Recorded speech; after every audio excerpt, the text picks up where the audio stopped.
Alright, there we go. It's hard to capture it on the video, but it's got a lot of really cool stuff going on.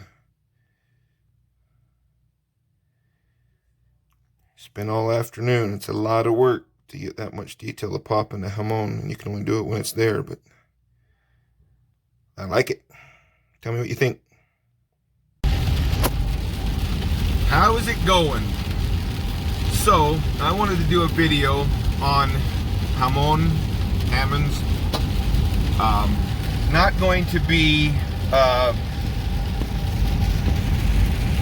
instructive how-to video necessarily, because there's lots of those. All the separate techniques I'm going to talk about, there's lots of information on those, and most of you are already going to know how to do these processes. What I want to do is pinpoint some of the areas that people leave out, miss, or shortcut that are some of the keys to getting good results on your Hamons. Probably the bulk of the YouTube videos that I've seen on them are people that don't get very good results. I'll post a little bit of video of some of mine. I don't claim to be the best at it, but I get a pretty good result, and I'm just going to share with you some of the secrets that I've learned that are the key to getting good results. So I would say, we'll list these in order. I'd say number one, let's start with the right kind of steel. I have literally seen people saying, hey, I have a piece of 5160 and I want to try and get a Hamon, what is the process? Or hey, can I get a Hamon with 1084? On 5160, you're probably not going to get any sort of quench line at all. On 1084, it is possible, and you can actually get a moderately decent Hamon with 1084 with the right steps. However, if we're talking about, you know, the reasons behind differentially hardening your blade, you know, the obvious advantage of having the cutting edge slightly harder than the spine, which gives you a little bit more toughness, a little bit more flexibility in the spine, that's desirable even if you don't desire to have a really pretty pattern on the blade. And on a lot of using blades, knives are going to be used, which we all hope that most of the knives we sell are going to be actually used. Having that pretty pattern on there is actually not a permanent thing anyway when a knife's being used a lot. I mean, that's always going to be there, but it gets stained and you know, and scratched and other things, and so.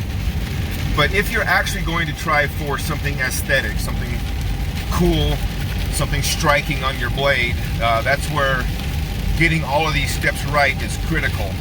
So steel selection, I like W2. I like 1095 a little bit less. Both of those are very easily accessible steels, inexpensive steels. There are other steels you can get decent results with, but I would choose one of those two for my personal preference. If you're going to use something else, you're probably not going to get the same amount of detail and the same results, but you can. Okay. Number two, once you have the right kind of steel, you want to make sure that you take it through the proper steps prior to heat treating, or as part of the heat treating.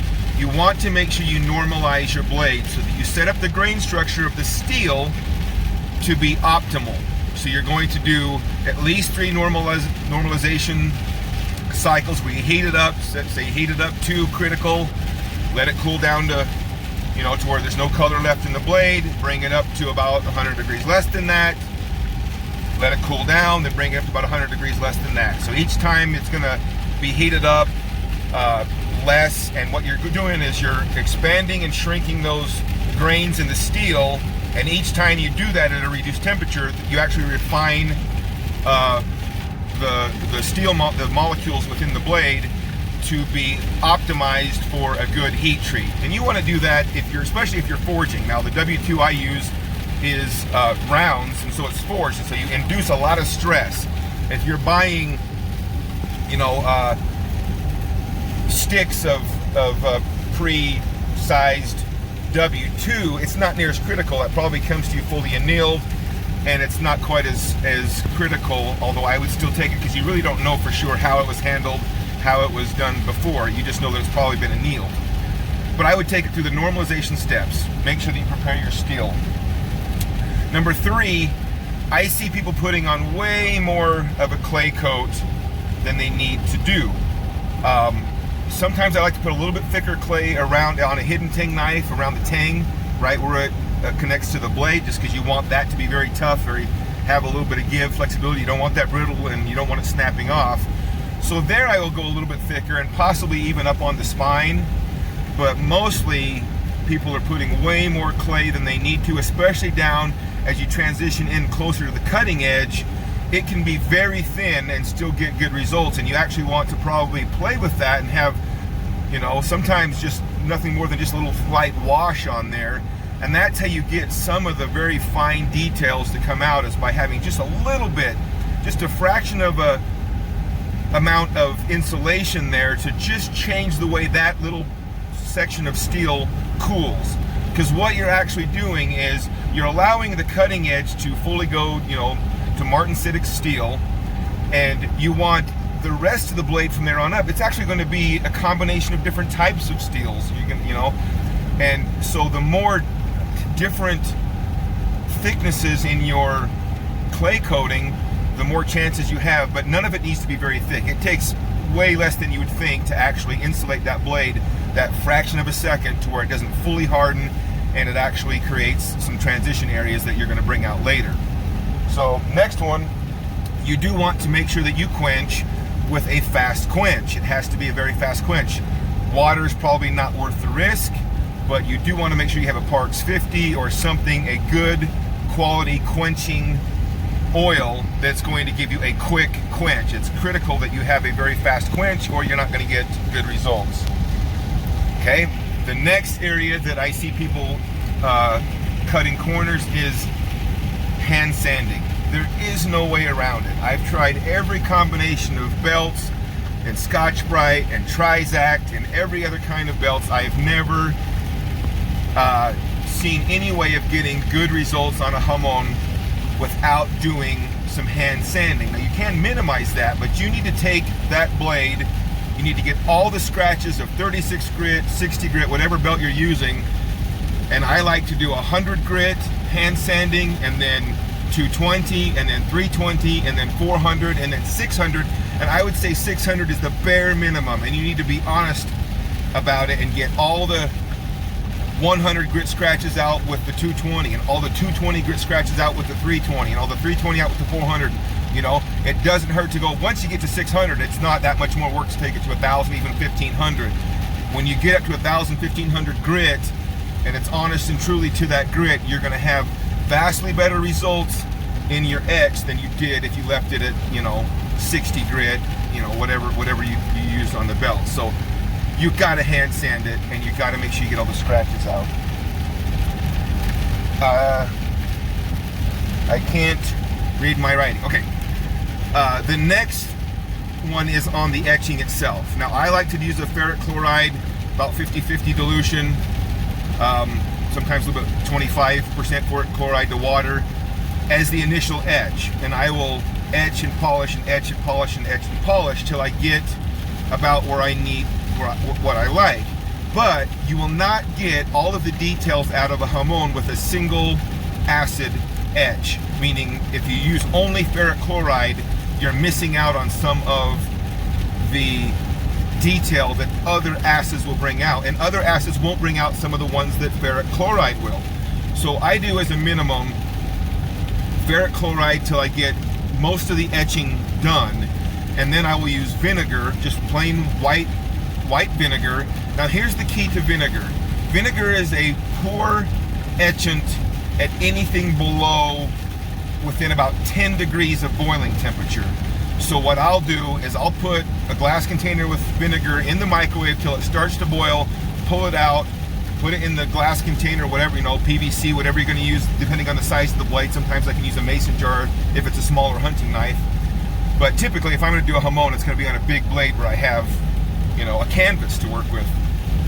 But you want that white vinegar to be right below boiling temperature, and it will etch 1,000 times better. You will get in 60 seconds more etch than you would if you soaked it overnight in room temperature vinegar.